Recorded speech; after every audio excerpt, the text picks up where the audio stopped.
I just didn't want to be with anyone, right? And people could relentlessly trying to set you up. And I had one friend in particular kept saying, "Oh, John, I've got this friend. She's perfect for you."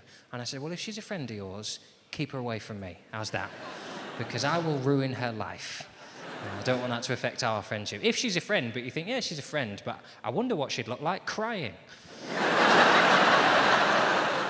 I wonder what my friend would look like if she'd been crippled by one too many tedious comments around the household. Can I just talk you through how we're supposed to load the dishwasher?"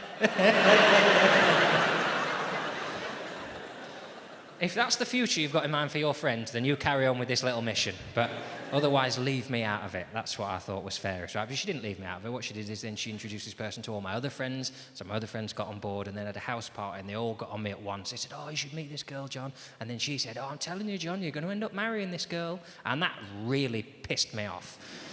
Because she's mapped my entire life out there, hasn't she? With a girl I've never met before. She's basically saying, yeah, there's someone out there, John, who likes snooker and sandwich bags, and that's basically all you need, isn't it? Because there'll be no need for chemistry with you, because you're such a simple little twit. So I got really annoyed. I thought, right, I need to end this now. I need to put an end to all this. So I said, right, give me a number then. And they all got really excited, and I got a number, and they said, "Oh, do you want a name?" I said, "No, that'll do." I stored it in my phone as my wife. Look what a dickhead I am.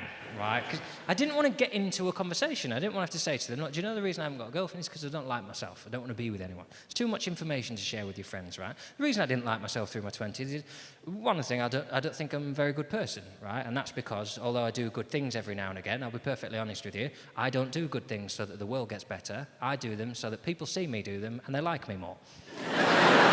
I'm happy to admit that. That is why I do most of the good things I do, and there'll be people in here who are like me, and you'll know you're like that, because every now and again you'll do a good thing by accident and nobody will notice, and you'll be pissed off. And that's not a sensible reaction, is it? Good people shouldn't think, what a fucking waste of time that was.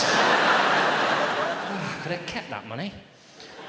Good people think, oh, well, good deeds, is its own reward. Right, I was in a pub, right, I bought a drink, I held my hand out for the change, right? It's not the biggest hand you're ever going to see in the world, but, a few quid will slot in there lovely, right? So go on, pop it in there, right? And most of it went in there, but then a pound hit that bit, right? Quite a heavy coin, isn't it? And that's quite a spongy bit of the hand, so it didn't just flick off, it went boom. Right? And I watched it, I couldn't go after it, could I? Because I dropped these ones, and I had my pint in this hand. So I watched it fly through the air and land right into a charity collection bucket. Awkward, right? And when I say bucket, I don't mean like an actual... I mean those things they shake, where that gap is only just big enough for a pound on its side. As a shot from there, it was absolutely remarkable. Right? If I'd meant that, I would have been the coolest person who's ever given money to charity. I'd gone, cheers. That one's for the charity. See you later.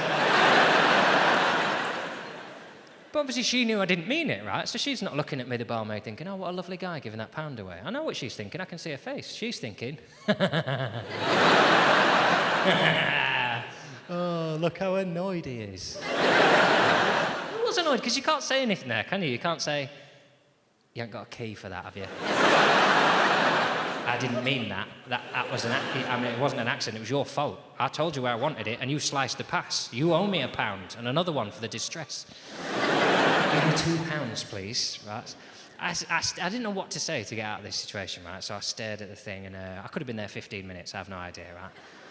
And then I thought, I know what I'll do. I'll get out of this situation using my sense of humour. Which is a slight problem, because if I've learned anything since I became a comedian, it's that I'm not funny. Not in real life, out and about, when you fire out gags. I just make people tense because I try too hard and it's weird. I do little voices and act shit out, and like the rhythm of humour is supposed to be fast, isn't it? People are chatting, you go, oh, and someone will go, oh, and they go, ah, not those words, obviously, but the rhythm of it is there, isn't it? If I do a joke, it tends to go, oh, and I'll go, oh, and I go, oh. What do you think he meant by that? It doesn't seem to fit in with anything that's happened in the last week.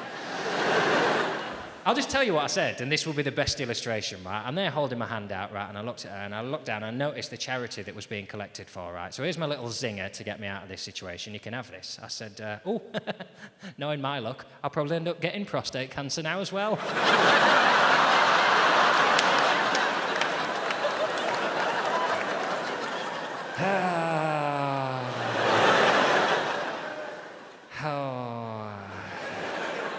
Ba-da-ba-da-da.